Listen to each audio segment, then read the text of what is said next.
అందరికీ నమస్కారం. ఈరోజు వృషభ రాశి వారికి జరగబోయే శుభాలు మరియు అశుభాలు ఏ విధంగా ఉన్నాయో తెలుసుకోబోయే ముందు ఒక చిన్న రిక్వెస్ట్. ఈ వీడియోని ఇంకా లైక్ చేయకపోతే వెంటనే లైక్ చేయండి.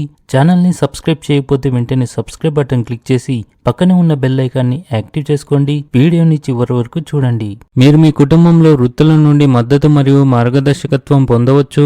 మీరు శాంతి కోసం యోగా ధ్యానం చేస్తే మానసిక ప్రశాంతత లభిస్తుంది. మీరు వ్యాపారంలో ఆర్థిక ప్రయోజనాలను పొందుతారు. కొన్ని కొత్త పనులు ప్రారంభిస్తారు. కొత్త ఉద్యోగం కోసం ప్రయత్నం చేసేవారు విజయాన్ని సాధిస్తారు. క్రీడలపై ఆసక్తి ఉన్న వ్యక్తి మనసు మరియు తెలివి యొక్క సరైన సమన్వయాన్ని కలిగి ఉండాలి. అలా చేయడం వల్ల మీకు సానుకూల శక్తి లభిస్తుంది. ఈ రాశి వారికి ఈ రోజు మధ్యాహ్నం ఒకదాని తర్వాత ఒక మంచి శుభవార్తలు అందుతాయి. మీరు ఆనందంగా ఉంటారు. రోగ నిరోధక శక్తిని పెంచే ఆహారాన్ని తీసుకోవాలి. కుటుంబం మరియు సమాజం మధ్య సమతుల్యతను కాపాడుకోండి. ప్రతికూల పరిస్థితులను కోపంగా కాకుండా శాంతియుతంగా పరిష్కరించడానికి ప్రయత్నించండి. ఈరోజు మీ ప్రవర్తనలో మరింత ఆధ్యాత్మికత కనిపిస్తుంది.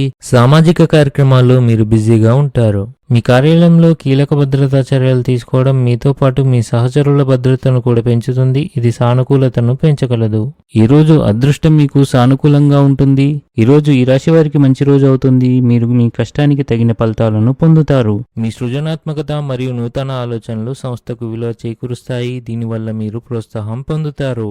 ఆఫీసులో సహోద్యోగులతో వివాదాలు రావచ్చు. ఈ రాశి వారికి ఈరోజు ఆకస్మిక ధనలాభం కలిగే అవకాశాలు ఉన్నాయి. మహిళలు తమ ఇంటి మరియు వ్యక్తిగత జీవితంలో మంచి సమన్వయాన్ని కొనసాగించగలుగుతారు. స్త్రీ యొక్క చెడు దృష్టి వల్ల మీకు జరిగే పనులు ఆగిపోతాయి. వచ్చే డబ్బు ఆగిపోతుంది. అత్తమామల అదనపు ప్రభావం జీవితంలో ఇబ్బందులను సృష్టిస్తుంది. మీ ఉద్యోగంపై అధికారులతో సంబంధాలు చెడిపోవచ్చు. తప్పుడు ఆహారపు అలవాట్ల వల్ల కడుపు నొప్పి రావచ్చు. ఈరోజు ఇంట్లో కొన్ని వాదనలు ఉండవచ్చు. జాగ్రత్తగా ఉండండి. ఈరోజు మీరు ఏదైనా వ్యాపార ఒప్పందాన్ని ఖరారు చేసుకుంటే వివేకంతో మరియు విచక్షణతో మాత్రమే నిర్ణయాలు తీసుకోండి, లేకుంటే ఆర్థిక నష్టం సంభవిస్తుంది. ఈరోజు అదృష్ట సంఖ్య వచ్చేసి 1. ఈరోజు అదృష్ట రంగు వచ్చేసి ఆకాశ నీలం రంగు. ఈ విధంగా ప్రతిరోజు మీ రాశి ఫలాలను తెలుసుకోవాలంటే ఈ వీడియోని లైక్ చేసి మీ మిత్రులందరికీ షేర్ చేయండి. ఛానల్ని తప్పకుండా సబ్స్క్రైబ్ చేయండి.